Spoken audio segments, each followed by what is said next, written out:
Hello, my name is Richard Felix and I'm going to take you on a tour of haunted Worcestershire. Some of the stories that you're going to hear are of real ghosts, of spirits, of entities that for whatever reason are still trapped here on this earth and are waiting to be sent to wherever all good spirits should go. Others are going to be of recordings, similar to pressing the replay button of a video player. They're concerned with tragic, traumatic death, murders, suicides, battles, accidents and executions. I believe that the energy used by the body or the brain when resisting death because their time hadn't actually come means that the event just before death can actually be recorded into the fabric of a building, bricks, stone and woodwork, possibly even the soil. And then either on the anniversary of that event or when the atmosphere is similar, certain people, certain gifted people actually see or hear that event again. Now, what better place to start this tour than here on the top of the Malvern Hills at Ragged Stone Hill. There's a wonderful story of a monk who was at the old Little Malvern Abbey. He was a bit of a Friar Tuck figure and was sentenced by the Father Abbot to crawl up this hill on his knees every day for a year. Whilst crawling, he had to be praying at the same time. He managed it for so many months and eventually died crawling up this slope. I've just walked up this myself. I know what it's like. I know what state my legs and my knees are in, and I didn't crawl. So I'm surprised he lasted as long as he did. But just before he died, he cursed the hills. And his curse included the words, "My curse be on thee, thou heaven-blasting hill, and on those who laid this burden on me, and on all that be like as they are." And that curse also included that if a shadow was cast from this hill down into the valley on any village, hamlet or person, that ill luck would always follow them. So, settle back, give me your full attention, turn down the lights and let me take you on a tour of haunted Worcestershire. And I'm standing right in the centre of Worcester, in front of the magnificent Guildhall, built in 1721. And ironically, the gates of Worcester Guildhall were made by Robert Bakewell of Derby, my hometown. You can see the statue of King Charles I on one side of the door and the statue of his son King Charles II on the other. And of course the English Civil War ended with the bloody fighting in the streets of Worcester. There's a ghost in the cells of the old prison underneath the Guildhall. So let's go in and have a look.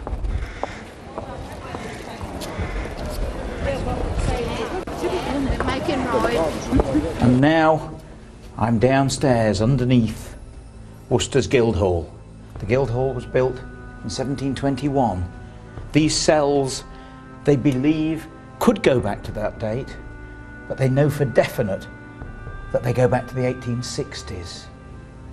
There's a ghost in here, the ghost of a little boy, who they say either hanged himself or was strangled. In this cell at the back of me here. The story is that they brought down a local clairvoyant. She came into this place and she said she got the most tremendous feeling of hands or a rope around her neck. She couldn't breathe. And she went over to this cell here and she said this is where the vibes were emanating from, in here. She says, I can sense a little boy in here. And he was either strangled or he hanged himself. And of course, this is the place where all the people that were condemned to death would be held until being taken back to the county jail in Castle Street. Some people, of course, cheated the hangman and hanged themselves. Perhaps that's what happened to this poor unfortunate boy that was sentenced to hang here in this cell. But no one knows. But along this corridor here, this is the way that all of the condemned would take the journey along this corridor, through this archway and up these steps. This led up to the dock and the county courts, the assize courts. They would go to the top, the trial would take place, and then of course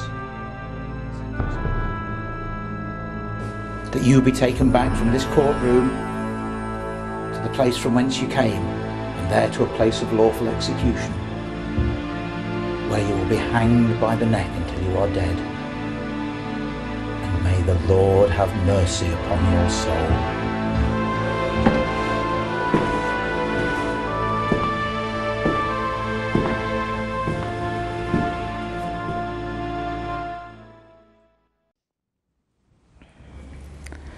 And I'm now actually inside the commandery in Worcester. With me, Matt Harris.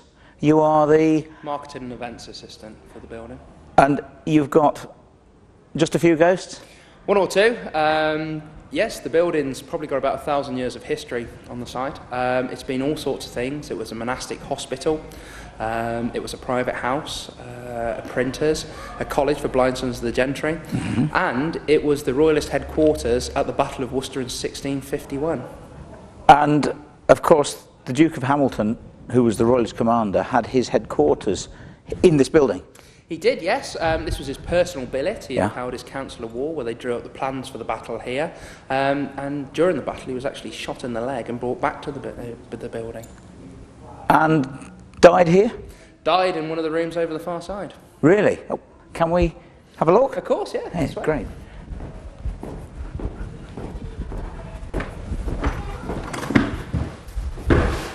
This is the room where the Duke of Hamilton died during the Battle of Worcester. Yeah. The Duke was the royalist commander-in-chief at the battle. This was his headquarters. During the battle, he was shot in the leg by a slug shot, which smashed his thigh bone. Yeah. Brought back into the building by his men, brought into this room where the surgeons basically argued about the best course of action for him. Some wanted to amputate, some didn't. During the 9 days of arguing, he got gangrene and died of blood poisoning. And he was actually buried under the floor for a couple of weeks before they moved him. Yeah, in here? In here, before they moved him up to the cathedral, which is where he is now. Gosh. We get people claiming to feel a bit uncomfortable in here. And we've also had somebody who said that there's a gentleman in here who can't leave this room.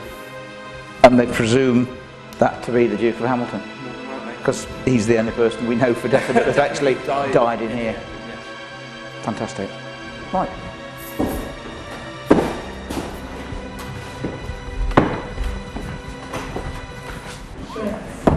And this is your staff room, and even this is haunted.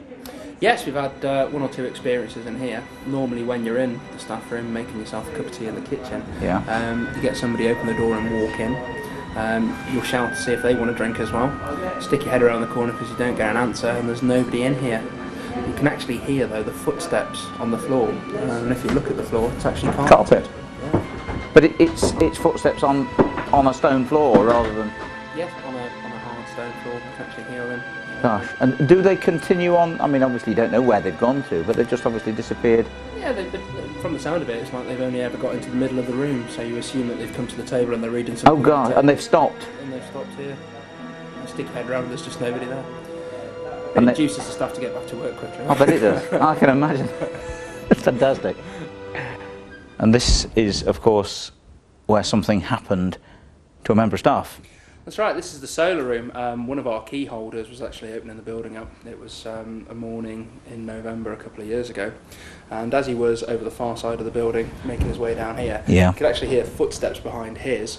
By the time he got sort of at the front of this room, this door here, he could hear the footsteps in between his. As he moved on, he actually turned round because he felt somebody was behind him. He saw it, it was a haze really against here. He felt two hands on his shoulders. He was actually pushed out of the door, probably about a distance of 6-8 foot. Physically pushed. Yeah, he actually had the marks. He felt them, in other words. Yeah, he felt them. He actually had the mark on his shoulders afterwards, and he sat in the staff room and wouldn't move for a while. We had to kind of persuade him that perhaps he had a bit too much of the pop the night. Well, everyone. Yes, exactly. But no, he was genuinely quite disturbed by the whole thing, very upset. I can imagine. And have there been any other sighting or reported incidents in here, or is it only him? It's really only him. We've when we've had members of the public in here, they've felt something. They felt a draft. They said it's very cold. Sometimes we put that down to the time of the year, and this building is with big gaps in the walls. Yeah. But in the summer, when you suddenly get a serious draft of cold air blow past you at a rate of knots, it makes you think again. But that's the only physical contact that we've had. But in other words, whatever haunts this room took a particular dislike to him that day. That morning it did, yeah. I mean, he had actually opened up the building for weeks and before that, and nothing had happened, and he's done it since, and nothing's happened to him since. It obviously got out of bed the wrong side that morning. I think so. Amazing. And of course outside, Matt, this is the area where you do your reenactments and mock executions and various things, but there's hauntings as well? That's right, yes. We do various things out there. We've got events and all sorts of people that come along and do things for us, but we have actually got a nanny, an Edwardian nanny in a complete uniform of the day with two children apparently who stand around there and play along the paths. Not a member of a reenactment group. That's what I was going to say. She's a real ghost. A real one.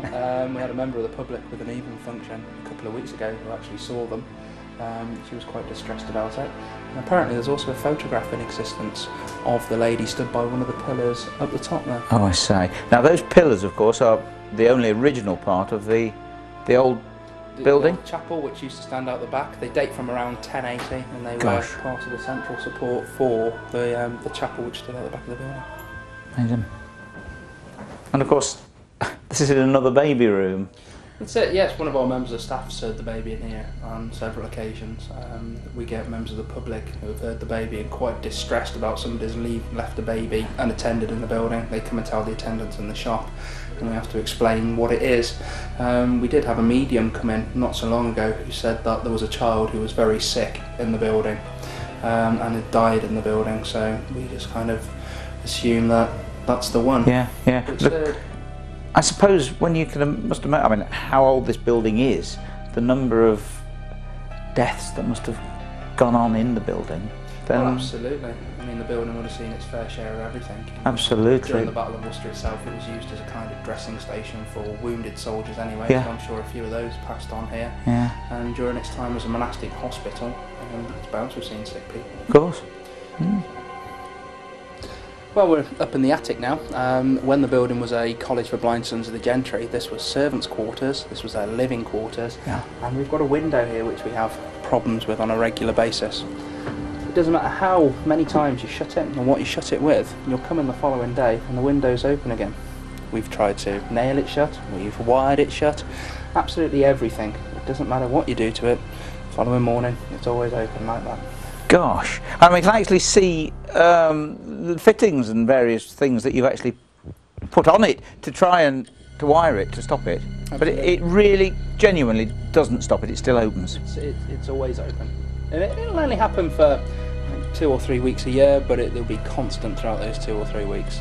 It's almost like it's throughout the summer months, normally the end of July onwards. Really? Is when it happens. It's almost as if, whatever's here just wants to give the room a good old airing. Yeah, now this would have been used, I presume, for servants' quarters, do you think? Yeah, absolutely. This was their living quarters. This particular one would have been a bedroom. Next door to us is their eating room, with the sink and everything still in place in their kitchen, which they use for washing as well. So probably haunted by a serving girl or that used to actually work here, possibly died in here, nobody knows. So you're going to try and close it again, see what happens? Can do. See how long it stays closed for.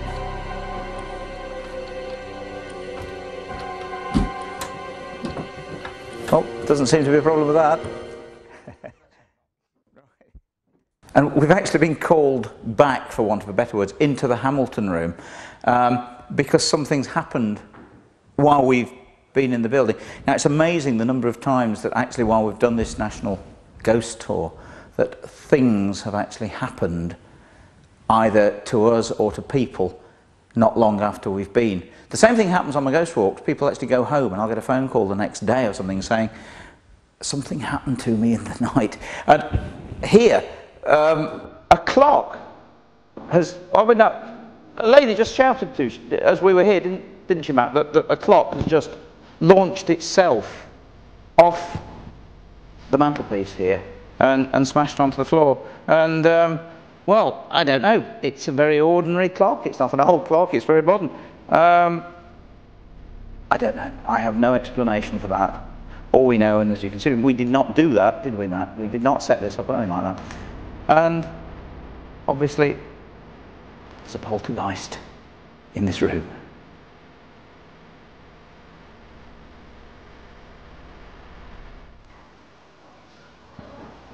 And more footsteps, of course. More footsteps, yes. This is an area where we have to have an attendant constantly here because of the type of exhibitions we've got. Yeah. One of our attendants normally sat on the chair through there. Pretty much the same sort of time of day, same day of the week. Again, for a block of time, normally a week or 2 weeks. And here the footsteps come across the top here and down to the first end of the first flight of stairs just here. Normally comes out to try and see what it is because that area of the building is closed to the public. A member of the public lost, so part of the duty is to direct them in the right area. You'll get here and there's nobody there. And that happens to them on a regular basis. And it's always the same time of year? Or same time of year, same time of day, same day of the week. Wednesday. Wednesday. So it's possible that it could be sort of around the anniversary of a death. The atmosphere may be similar to when that, or whatever. I mean, the building's got such a rich history that we know so little about the individuals that lived and worked here. So if anything happened, and it's going through those paces again. Yeah, but they always stop halfway down, possibly turning off, going somewhere else, or something. Looking out the window. But it always catches him. He always comes out thinking that because this is an exempt area, sort of thing. He needs to direct a member. There's a lost member of the back public. To the visitor route. No one there. Every time. And what better place to end this incredible tour around Worcester's commandery than this fantastic room here? That's right, this is our painted chamber. It's one of the rooms which dates from when the building was a monastic hospital, and it's the place that the monks would have brought the sick into to prepare them for death. So you've got images on each of the panels in here, and there's saints who you would pray to with particular disorders. So you've got the disembowelment of Saint Erasmus on the Windlass. He's the saint of stomach disorders, so stomach ailments, you pray to him. My goodness. Thomas a Becket, who sustained several wounds to the head, so he's now the saint of head troubles, migraines, so on and so forth. Yeah. And you've got the weighing of the souls, the Archangel Michael up there with the souls in the scales. You've got the Virgin Mary on his left, and she's trying to cleanse the souls with her rosary beads. Yeah. And you've got the devil on the right, trying to pull the souls down to hell. Gosh. So this room can be defined, if you like, as the room of death. I guess so. Yeah. Well, thank you so much for giving us an insight and taking us on this tour around the commandery. You're open to the public, of course, most of the year, all of the year? We are, yes, except for Christmas Day. Yeah. And you also, of course, do ghost tours. We do, particularly around Christmas time. It's an Access All Areas tour, which is based on a lot of the experiences by members of staff and members of the public. Amazing. Matt, thank you very much indeed. Thank you very much.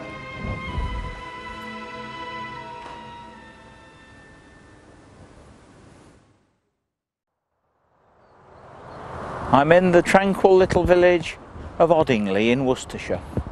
You'd never think, standing in the graveyard of the Church of St James here, that a murder took place in 1806. The murder of the vicar, the Reverend George Parker. he was a little avaricious and decided that he would increase the tithes paid to him by the villagers of Oddingly. They rebelled, they didn't want it. He built a tithe barn and told them that they had to pay for the building of that barn. 5 of the parishioners conspired to murder him. They hired a wheelwright from Droitwich, a man called Hemming, and he shot the Reverend George Parker in one of his fields. Hemming disappeared. Everyone thought that he'd escaped and emigrated to America. 24 years later, Hemming's brother-in-law was hired to refurbish a barn not far from the scene of the murder. When he was digging up the floor of the barn, he found a skeleton. It was the skeleton of his brother-in-law. By this time, 3 of the conspirators were dead. The other 2 were tried for murder, but acquitted. And they say that the ghost of the Reverend George Parker still wanders this graveyard at Oddingly. They say that he doesn't rest because he's still waiting for justice to be done. And in the 1960s, a young boy walking with his father, his uncle, and the rest of his family, they'd heard of the Oddingly murder and they came to visit the church here. As they approached the door, they heard very low, very faint church organ music. It sounded unnatural. They didn't go in. In fact, they beat a hasty retreat back home. Not long afterwards, the uncle returned to the church to allay their fears. And something rather strange happened when he went into the church. The church is open. Why not come in? And let's have a look for ourselves.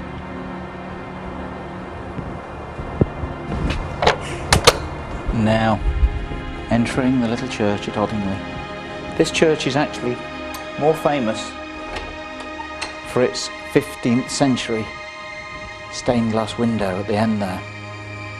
When the boy's uncle returned to the church, as you can see the place is not very big, it didn't take him long to realise that there was no organ in this church, and yet the whole family had heard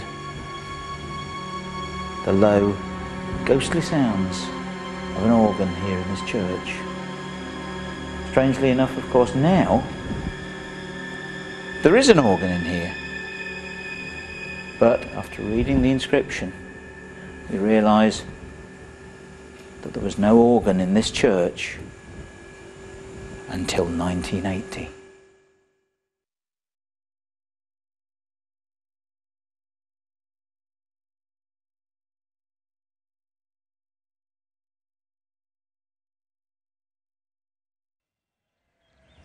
This is the village of Lye, famous for its 900-year-old church. This tithe barn, which is the largest cruck building in the whole of Great Britain, built in the 14th century for the monks of Pershore Abbey to store their wheat. And it's also famous for the ghost of Edmund Coles, who lived for many years at Lee Court. He fell on hard times and became a highwayman. One day he was talking to a friend of his who told him that he was going into Worcester to collect a large amount of money. Edmund donned his mask, took 2 pistols with him and laid in wait for his friend on the road. He stood in the middle of the road and said to his friend, "Stand and deliver." His friend drew his sword and took a slash at Edmund. and then galloped on home. When his friend got home, he dismounted from his horse, and clutching the reins of his horse was a severed hand with blood dripping from it. It was wearing a signet ring, and this friend, when he examined the ring, noticed, of course, that it was the ring of Edmund Coles. He visited Edmund the following day and found him upstairs in bed. He asked if he could pull back the sheets. When he did, he saw that his right hand was missing. There was just a stump, bound with bandages. He realised, of course, that it was his friend Edmund who tried to rob him on the highway. Because he was so severely wounded, he forgave him. Many years later, when Edmund died, his ghost terrorised the neighbourhood around here. Always seen on St. Catherine's Day, riding on top of a coach pulled by 4 horses with fiery nostrils. It would always gallop down here towards Lee Court and take off and fly over the tithe barn and land in the River Teme at the back. It was doing that to extinguish the fire from the nostrils of the horses. 12 clergymen came here to lay the spirit or the ghost to rest. They deposited it in a pond here at Lye and filled in the pond, and Edmund's ghost has never been seen again.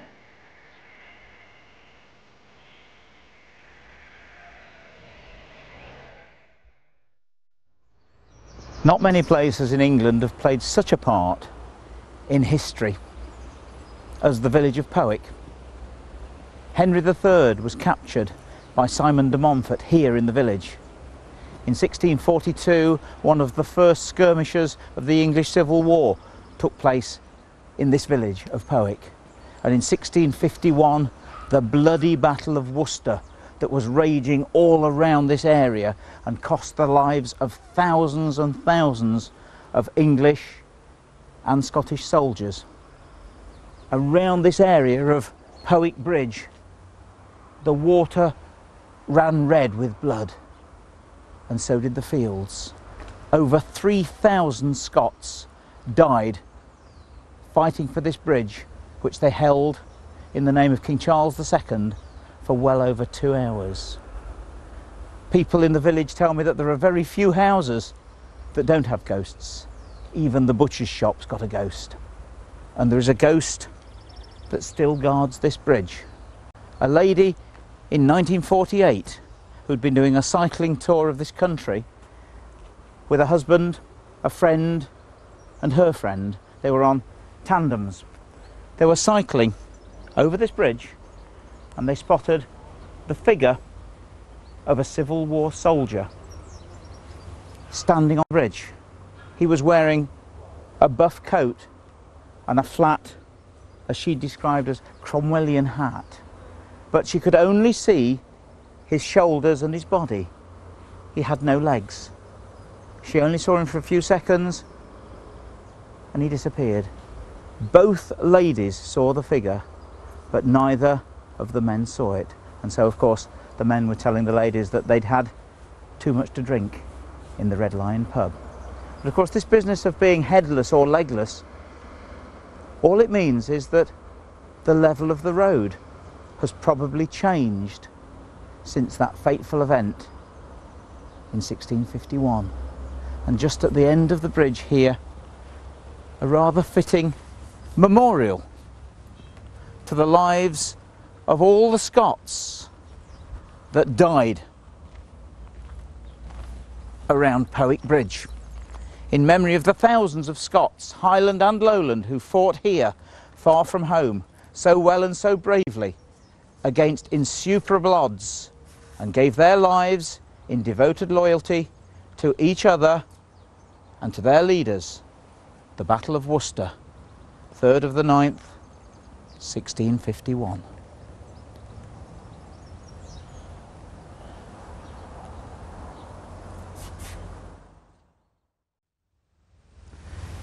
I'm at Evesham and I'm standing in the monk's graveyard. Behind me, all that's left of the old abbey, the magnificent bell tower. In 1265, at the Battle of Evesham, Simon de Montfort, his son, and over 4,000 soldiers were killed here during this battle. Simon de Montfort was hacked to pieces. His head and his hands were put in a bag, and the bag was sewn up, and they were sent as a trophy to Lady Mortimer at Wigmore Castle. She was celebrating Mass at the Abbey at Wigmore. As the messenger arrived, he burst in through the doors and walked down the central aisle and stood in front of Lady Mortimer. Just at that moment, an apparition appeared above the messenger's head, and Simon de Montfort's hands were seen clasped in prayer above the messenger. Lady Mortimer was so terrified that she sent the head and the hands back here to Evesham, and they were buried in the monk's church here. Many years later, those remains were taken out and are now buried here in the old monk's graveyard at Evesham. And it says here were buried the remains of Simon de Montfort, Earl of Leicester, pioneer of representative government, who was killed in the Battle of Evesham on August the 4th, 1265. And although Simon de Montfort, of course, lost his life, he did not lose his battle, because, of course, his vision of cooperation with Parliament and Queen and King was soon realised.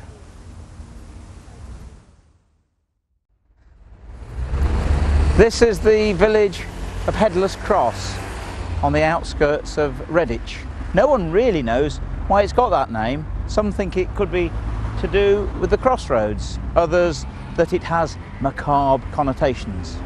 It's probably due to the fact that at one time or another here was a Saxon or medieval cross. The Vikings, of course, heathens roaming the country, would knock the tops off these religious icons. Hence, of course, they would become headless, and perhaps there was one here. It also has a rather interesting ghost story going back to 1946. A young lad and his friend decided to take their motorbike down to Redditch to give it a test drive. They drove down and went into a pub, and all they had all night to drink was 1 pint of shandy each. They set off home about 10:30, and as they were coming up the hill back into the village, the bike ran out of petrol, and so they had to push it up the hill. It was by this time about 11:15. It was dark, and of course in those days there was very little traffic on the roads, and suddenly they heard the clatter of horses' hooves and the thunder of metal wheels. Their first thoughts, of course, were that there was someone out riding, but they thought it rather late for someone to ride horses at that time of night, and they turned and looked, and thundering towards them was a stagecoach being pulled by 4 horses. And the strange thing about it all was the coachman sitting on the top was headless. They watched in amazement as it galloped past halfway up the hill and vanished. They were so concerned that they pushed the bike much harder, went home, and by the time they got home, of course, they were still terrified. They were trembling. Their father thought at first that they'd had an accident. When they told him the story, he started to laugh, and his comments were, "Well, I've heard the story of the headless coachman, but before I've never met anyone who's seen it." That lad was so frightened that he spent the whole of that month sleeping with his bedroom light on, and he never went anywhere near those crossroads again. Yeah. I'm halfway up the staircase at the back of a little priest hole or hidey hole in one of the most magnificent Elizabethan houses in the whole of this country. This place is called Harvington Hall, and it's about 3 miles from Kidderminster. It is almost totally preserved, just as an Elizabethan house would have been. It's actually got a moat, and it actually stands on the site of an original medieval house. And this place is unique in having more priest holes in it than any other house in England. What I'm actually doing is searching the corridors and the rooms of Harvington Hall for priest holes. Now, of course, you're not supposed to be able to find them because they're hidey holes. After Mary Queen of Scots was beheaded, she of course was a Catholic, Philip of Spain sent the Armada to avenge her death. The Pope excommunicated Queen Elizabeth, so all Catholic priests had to go underground. If they were caught, they were hanged, drawn and quartered for high treason. That sentence was that you be taken back to the prison from whence you came, and from there to a place of lawful execution, where you will be severally hanged by the neck, but taken down while you are still alive, your privy parts cut off and burnt before your eyes, your bowels and entrails to be taken out and also burnt, your head to be severed from your body, and your body to be divided into 4 equal quarters, and those quarters to be at the disposal of Her Majesty Queen Elizabeth, and may the Lord have mercy upon your souls. Now, with a sentence like that hanging over you, you can understand why, if Catholic priests were in a house like this, that when Queen Elizabeth's soldiers came knocking at the door, they would be sent away scurrying to hide in a priest hole. And I know for a fact there is one in here. I know where it is. You'd never believe it, but up there in the wall is a little room behind the oak timbers, and I'm going to find it now.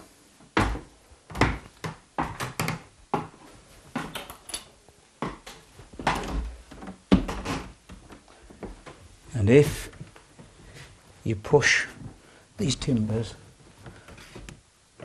something, yes, should happen. And lo and behold, behind this huge old oak beam is a little room with a table in it. And how many Catholic priests would have had to have hid in there to save their lives?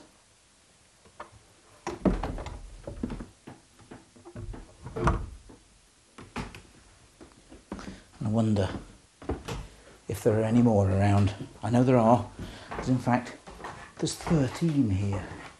Of course, for a video of this size, we can't show them you all, but Harvington Hall is open to the public, and I do suggest that a journey here is well worthwhile.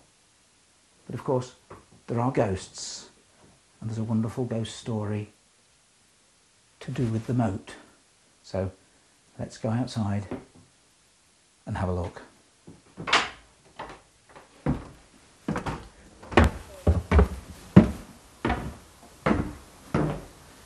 And as I come out of this wonderful old Tudor hall to tell the stories of the ghosts, Sir Peter Corbett lived here. He had a beautiful daughter. She was having a liaison with the son of a local yeoman farmer, and Sir Peter believed that if he married her, that he would be marrying beneath himself, and he set his pack of deerhounds on the young boy. He was ripped to shreds. When the daughter found out, she was so distressed that she threw herself from her bedroom window into the moat and drowned. There are two ghosts around here. One, the ghost of Sir Peter, who has still been seen leading a pack of ghostly deerhounds around the Wyre Forest. And the ghost of his daughter, from time to time, has been seen, or should I say her face has been seen, in the ripples here of this moat.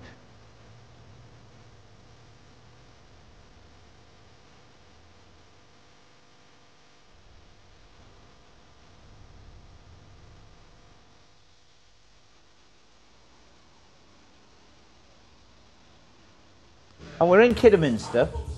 We're in what is reputed to be one of the most haunted pubs in England. We're in the Seven Stars, and with me, Richard, you're the landlord of the pub. Yeah. I mean, why? Any ideas? You know, why is it so haunted? I think a lot of public places are haunted because they take on a lot of character. I think this has been a pub since 1760, so it's been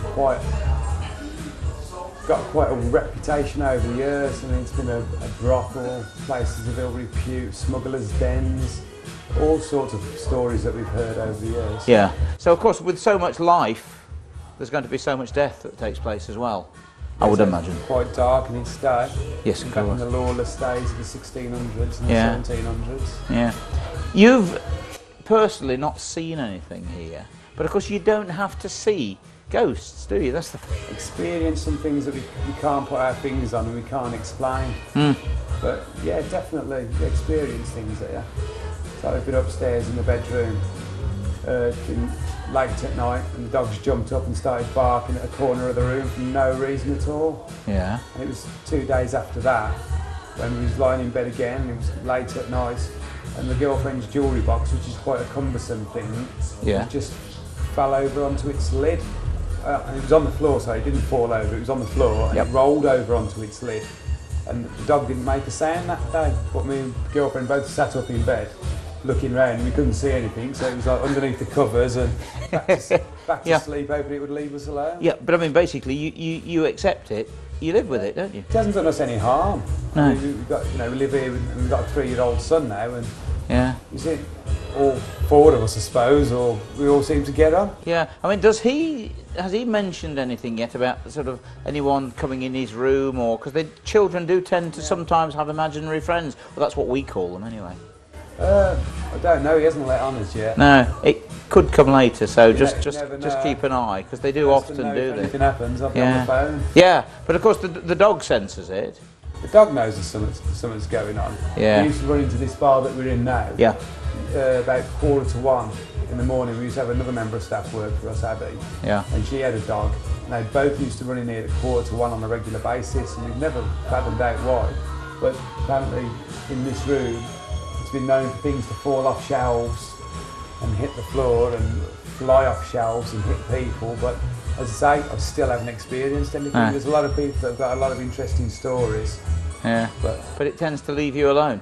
Yeah, it tends to leave us alone. I mean, would you jump out at me and go boo? There you are, you see. But now there's also problems, of course, with the cellar. The cellar's quite an interesting place, yeah. I mean, cellars are always cold. Of course, yeah. But I mean, those our ones are slightly colder and slightly damper than most. And there's 3 tunnels in the cellar. One goes off to another pub in the town. Yeah. One goes off to a church, and one goes out up Hercote Village somewhere. I mean, they've been boarded up now. But apparently that was part of the smuggling days of the church. Really? And I know for a fact that possibly before your time, a couple of lads down in the cellar doing some painting, they heard footsteps going past them. At first they didn't even bother to turn, because lots of people had been popping down to see what in fact they were doing. And then they heard these footsteps, they stopped by them, and they turned, and there was this sort of grey, hazy lady down in the cellar apparently, and they ran. Apparently this grey figure has been seen quite a lot. Oh, right. I mean, it's been seen moving across the back bar by some of the customers.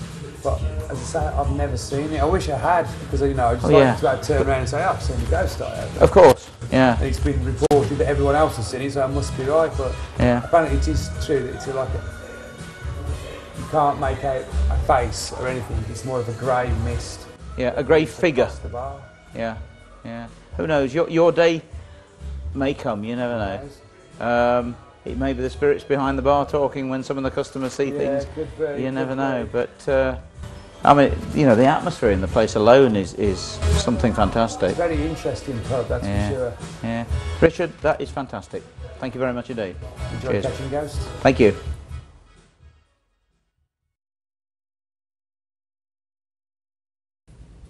Hello, my name's Richard Felix, and I'm here at my base at the old county jail in the centre of Derby. This place over the last 150 years has been a place of terror, torment, and of course death. And that's one of the reasons why this place is as haunted as it is. I've chosen Derby as the catalyst for the national ghost tour of Great Britain. Over the last 10 years, I have taken in excess of 95,000 people on a ghost tour somewhere around the Midlands. And of course, have spoken to many of those people on the tours, and of course have realised just how fascinated people are by ghosts. This is the reason that we have chosen to do this tour. The video that you've just watched is a part of that series, but I want your help. If you have a ghost story, then please either email me or write to me at the address that you'll see at the end of this video. Of course, you must remember that after speaking to so many people, I think I have an ability to be able to see through some of the stories, to be able to differentiate between a story that is true or a story that's made up. And of course, you must remember that 8 out of 10 ghost stories can be explained, but it's the other 2 that you've got to worry about. I hope you've enjoyed the video. Do sleep well and don't have nightmares.